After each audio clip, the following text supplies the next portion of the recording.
What's going on there, guys? How's everyone doing? Just got a final video here for the small scale group build. I got the Kenworth Aerodyne cab over finished up and it's looking pretty good. Well, there it is.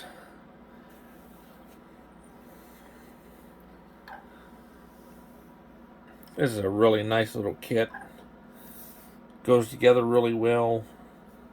Just for being a snap kit, you wouldn't expect really much difference, but a lot of detail to it, and I think it just looks really, really good. The only thing I wasn't too happy about, and I tried to polish it up, was you can see there's something crazy here in the upper glass in the Aerodyne. I cleaned it first. Then I tried to polish it up, and it's must be in the plastic itself. I don't know what it is, but I couldn't get that out of there. It is what it is. The only little hiccups that I run into this was I wanted to put the stripes on it, and I got the right side. I got both stripes down.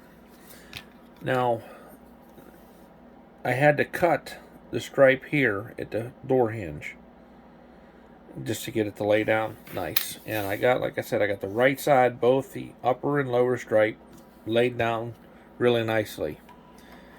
And then when it come time to go around to the driver's side, like I just mentioned, I had to slice the decal here.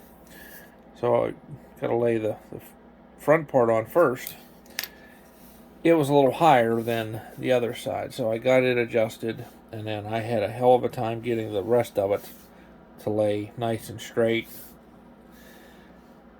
I thought I had it to where I wanted it, and then I went to do the front part for the upper stripe, and then the gap was off a little bit, and then I messed with it and got it, and then I started to lay the upper part of it, the back part for the upper stripe, and I saw how crooked this one was, and then I messed with it, and it ripped, and then I end up somehow I had the top part over here, it ripped, and they just kept ripping, and I don't know what it is. It seems like the last 3 semi trucks that I've built, the stripe decals have just seemed to kick my ass, and well, needless to say, this one is naked. It has no stripes on it, so it is what it is.